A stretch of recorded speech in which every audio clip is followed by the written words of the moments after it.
Valorant, if you haven't heard of it, is a tactical hero first-person shooter game where two teams made up of 5 players each plant or defuse a bomb.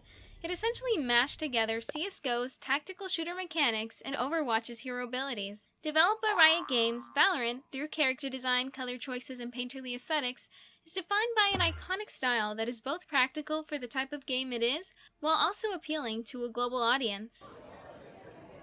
When discussing Valorant's artistic style, the agents that the player plays are at the heart of it. The character designs, although have limits, are able to be practical while standing out amongst other games and characters.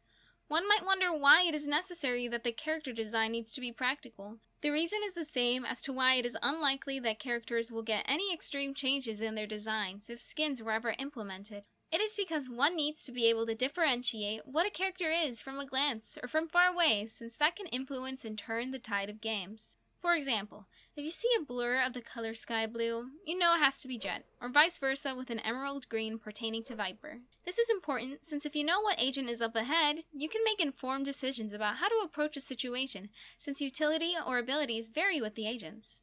This makes it pertinent that Valorant has distinct designs, not just for aesthetic and stylistic reasons. One way that Valorant differentiates their agents, while also appealing to a global audience, is explicitly including nationalities and ethnicities in characters. Agents are from all over the world, which is shown through a range of skin colors and ethnic features such as differently shaped eyes, noses, and mouths, which helps add a distinct identity for each of them.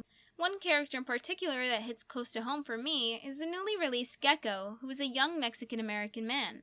As a person who is also from a family of Hispanic immigrants, it's heartwarming to see a character with a similar background represented in Valorant. It helps that the process that the creators took in designing and making him took inspiration from real life. They actually went to LA, where they interviewed and talked with, and learned about the people who live there and their daily lives.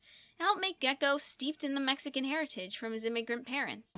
As we were researching Gekko, we tried to come out here, take a look around, talk to people, and make sure that we knew where they came from, what was in their backyard, what their day-to-day looked like. Through this, the game is able to differentiate and represent agents through their background and ethnicity.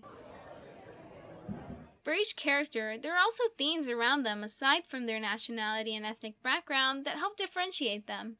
Killjoy, for example, is an inventor who likes to tinker with and create things like a turret, a bot that gets alerted when one walks by it, and an ultimate ability that locks down and restrains players in their tracks if they're in the area.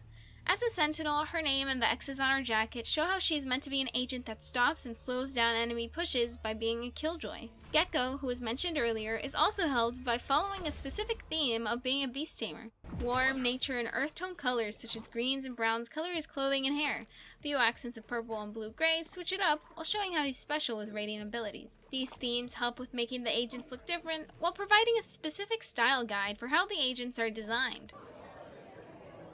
When it comes to color choices, Valorant is deliberate in choosing highly saturated colors mixed with neutral hues and a ratio of less amounts of highly saturated to more neutral.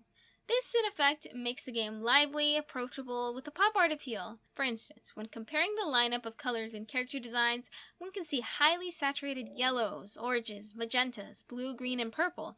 It makes each agent very easy to tell apart at a glance. The neutral browns, grays, and off-whites also help to balance out the bright, saturated colors by making the agents feel cohesive and easy on the eyes.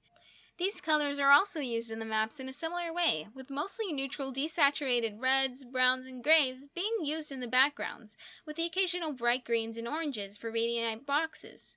That's the reason why people like to pick cyan-colored crosshairs, since it contrasts with the background, though some maps like Fracture, Pearl, and Lotus have more green nature and bluey grays. These specific color choices, in turn, make an iconic style while being practical for Valorant. Painterly aesthetics within UI, maps, and loading screens also play a role in fulfilling a specific vision for Valorant. The loading screen for Valorant, as well as the portraits for characters, which are always present at the top of the screen in-game to show who's alive, have a very specific, semi-realistic painterly style. It's characterized by blocks of color that show lighting on the face, while nearly always having a rim light on one side of the face. Besides that, for the textures that are on some agents in the maps, there are similarly painterly brushstrokes on clothing, armor, walls, bricks, and more. You It gives the game a specific identity that separates it from other games which aim for a hyper-realistic or airbrush look with more soft shading.